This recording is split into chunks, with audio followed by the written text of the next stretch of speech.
throughout my entire time playing World of Warcraft, I've played basically nothing but warrior in both retail and in classic. Charging into your enemies and yelling directly into their face is awesome. Of course, I've explored other classes as well, like recently I leveled a mage, and yeah, it was fun exploring all the different farms and stuff, but it's just not really me. And even more recently, I started playing a druid, and I can't lie, it's some of the most fun I've ever had in WoW. The idea of being able to transform into a bear or a cat and just claw your enemies until they bleed to death is about as cool as you can get, and I might honestly consider changing my main character.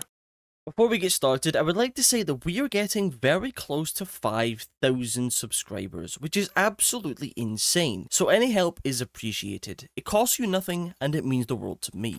Last time, we were able to go from levels 30 all the way up to 40 by doing basically nothing but Scarlet Monastery, and we were able to unlock some very important abilities and purchase our first mount, which I have decided to call Cat. Now for today, I would really like to hit level 50. Now I know that is a crap ton of XP to be farming, but there is one advantage that I recently gained over everyone else. Starting off the day, we were in Dustwallow Marsh, prepared and ready for some questing, because I can't lie, there really isn't all that much to do between levels 40 and 45. As I was on my way to Theramore Isle, I accepted a quest from some random bloke, which happened to be an escort quest, and we began walking through the forest. Of course, mobs begin to attack our little guy, just like any other escort quest, but since we are 3 levels above the mobs, we were able to claw through them like butter. We eventually make it to the road and our little guy runs off. Thanks. Once again, as I was trying to make it to Theramore, we pass a little house, so I accepted all of the quests there as well. And then when we actually finally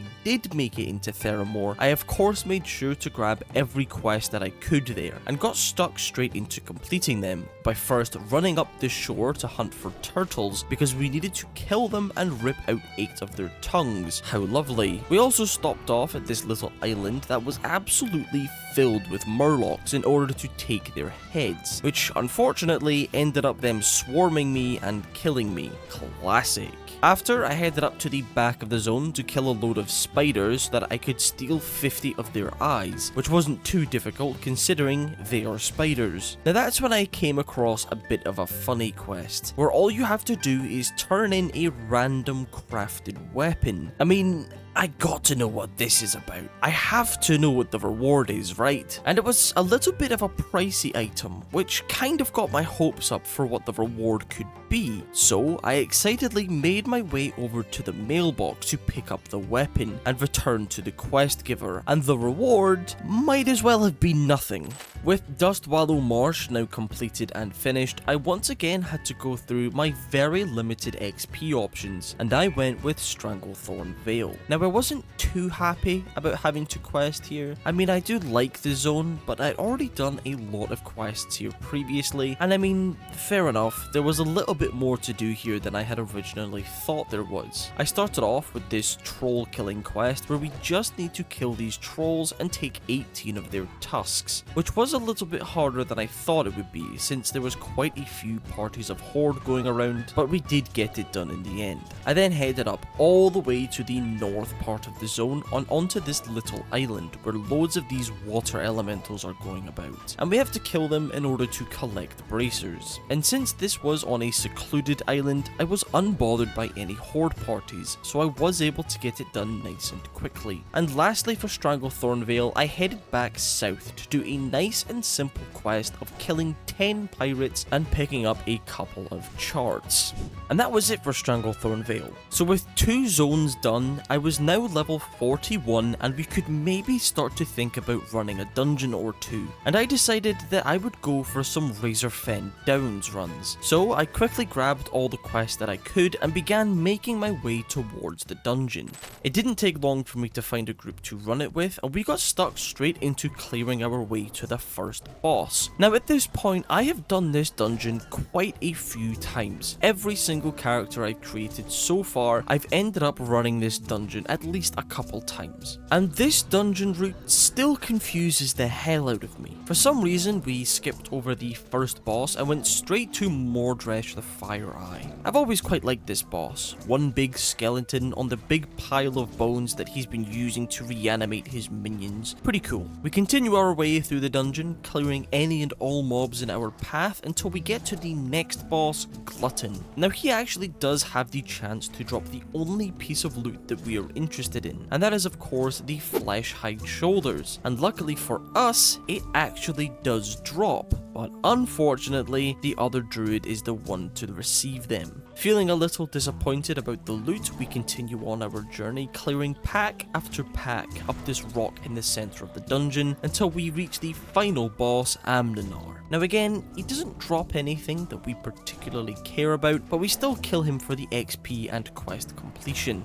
After completing our first run of Razorfen Downs, we were still only a little bit into level 41, and with my XP options being basically nothing now, I kind of had to farm Razorfen Downs, which wasn't all bad since I would get another chance at getting my shoulders. After waiting for over an hour for my entire party to get to the dungeon, we finally begin. We did basically the same thing as the last run, only this time we in fact did not skip over the first boss. Now he's a weird one since you actually have to spawn him in using the gong thing that's located in the same room. You hit it once to spawn in a wave of mobs and then hit it again to actually spawn the boss himself. After that, we then continued like normal, killing Mordresh and moving on to killing Glutton. And sadly, our shoulders did not drop, which is a little disappointing, but it's okay since we will be able to upgrade them when we're inside of Maraudon anyway. And once again, the next 10 minutes were spent clearing our way up the rock until we get to Amnanar and take him down no bother.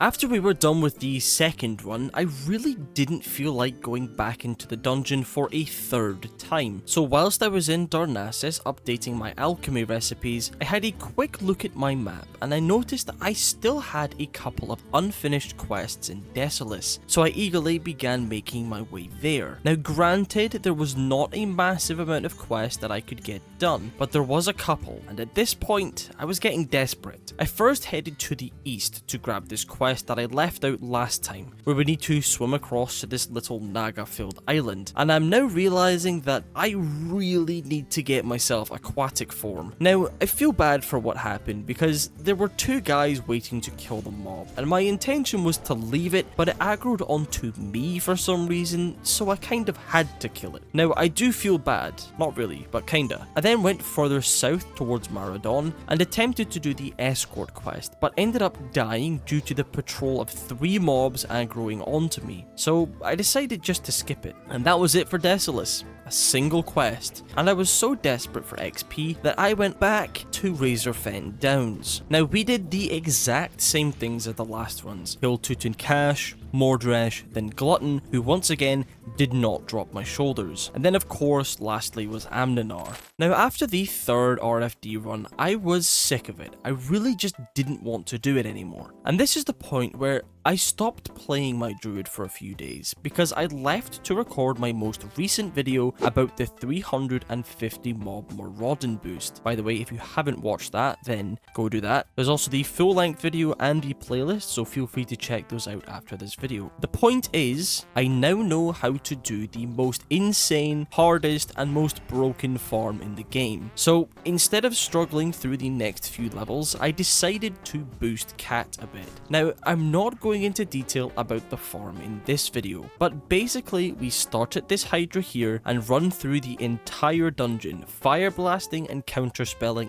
everything until we eventually get all the way back to the purple entrance where we use these prongs to juggle the mobs back and forth whilst sending blizzards to damage and slow the mobs. And I didn't want to go too crazy with the boosting since I actually prefer just leveling the character normally, so I did just enough to unlock some nice fresh content for us. So I took Cat from the end of level 42 up to the very beginning of level 48. Now that that was done and out of the way, I now had about 10 different zones that I could visit to explore and quest. However, we were now also a high enough level to run 2 quite important dungeons. Firstly, Zul'Farrak, so that I could get the carrot on a stick trinket. Secondly, Maraudon, mainly for the black stone ring, and although it isn't best for me, it's still a very close second. So I quickly grabbed all of the relevant quests and began making my way over to Maraudon.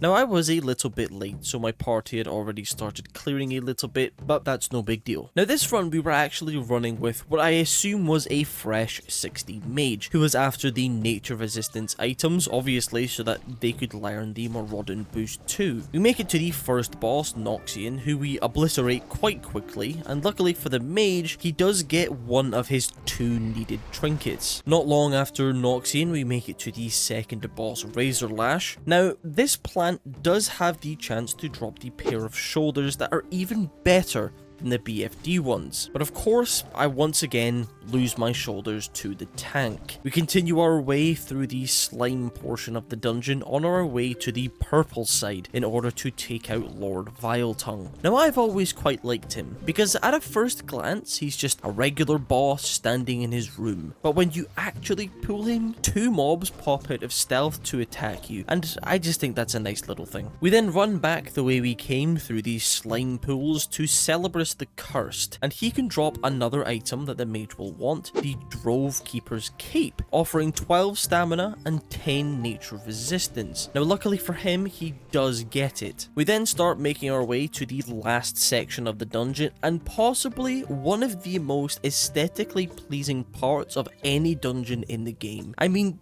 just look at this room. After about 5 minutes of clearing out the behemoths, we make it to the final boss of the dungeon, Princess Theramore, who can obviously drop the precious Blackstone ring. But you know me, I'm not allowed loot, apparently. Now I say that was the last boss, but there's of course this little goblin boss that we went and killed, just because. And we also decided to skip Landslide, which is perfectly okay with me. Feeling a little bit disappointed by not getting any of the loot I wanted, I made my way over to Gadgetsan and began preparing for a run of Zul'Farrak. I ended up joining a group that was made up of 4 druids. Once everyone was here, we began straight away clearing waves of trolls until we eventually get to the first boss, Theka the Martyr, who did not drop any loot whatsoever. We then cleared every single one of these scarabs in order to get as much quest completion as possible, before we moved on to the second boss, and to Sol, who we got down quickly, and he dropped the vice grips of the monkey. We then started up Witch Doctor Zum'Ra, and we actually stayed and popped every single one of the graves, obviously for XP, but once again to try and get as much quest progress as possible. We then went to the big staircase and did the big encounter there, where we basically get swarmed by mobs for a few minutes. And now it was time for technically the last boss of the dungeon, Chief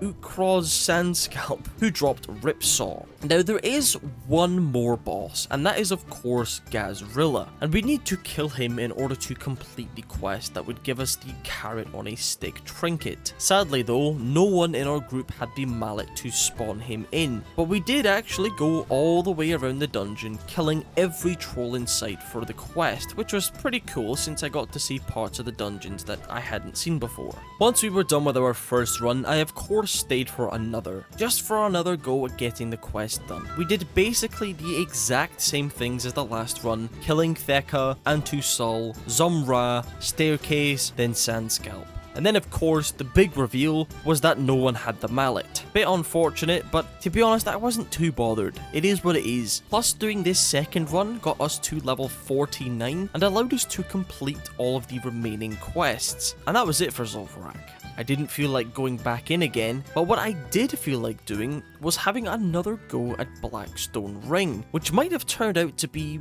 one of the worst runs I've ever had. So everything started off really well. We were chilling, waiting for the tank to arrive. I also apparently got married to the rogue against my will, and it did take a while, but eventually he did get here, and we started off by doing the quests located around the entrances of the dungeon, before we headed to the orange entrance and began the actual dungeon itself. All was fine, we made it to Noxian, although granted it did take a little while because we almost wiped on the green sludge slimes. And this is when the Tark started crying about dispelling or something, and you know, maybe it's a bad day, you know, you brush it off like nothing happened. it. You make it to Razorlash, and once again, I'm hoping and hoping that I can get the shoulders, and they do actually drop. Unfortunately though, I'm rolling against my new significant other. We continue on our way to Purpleside, once again struggling with the slimes, but eventually we do get to Vile Tongue and take him down, then Celebrus the Cursed, and finally moving towards Princess. Now, unfortunately, the rogue lagged and pulled a bunch of mobs, which is no big deal, you know, it happens. The tank, on the other hand, was really not happy. Now, unfortunately, I get feared by the next boss into the pack next to us, which obviously killed us again. But we res, kill the boss, and eventually make it down to Princess. And at this point, my gear was just gone. I was completely naked, but I continued to do my best anyway. But the hunter died, I obviously died due to having no gear, and it was a very good attempt from the remaining 3, but sadly, they wiped in the end. Now, the tank reses before all of us, accidentally pulls the boss, blames everyone but himself, then leaves. Now, I understand getting frustrated, it happens, but if you're just going to be a dick about it, then piss off, because all you're doing is ruining other people's vibes. So obviously we had to just ditch the rest of the run, and I actually did take the party in for a couple of free boost runs, which they seemed to appreciate. When I logged on the following day, I knew I was pretty close to level 50, and I thought maybe I would do another dungeon, or maybe start questing in a new area. But after turning in all of the quests from the horrible run the night before, I was actually so close to level 50 that we might as well say that I was level 50. Hope you all enjoyed today's video because I enjoyed making it, I always do. Remember, if you're not subscribed, it really does help me out a lot, and we're getting so close to 5,000 subscribers, which is absolutely crazy. Same goes for liking the video, it does help to boost its performance, which is obviously good. I'm still loving Druid, I think it's such a unique class, and it may not be particularly good at anything, but it can do everything. As for content, I've decided to make a full guide on doing the Maraudon 350 pull, which might be the next video, I'm not sure because it is not done yet. I've also got a special video planned for hitting 60 on the Druid, so look forward to that I suppose. And yeah, I think that's enough yapping. I hope you all have a wonderful rest of your day, and I will see you all later.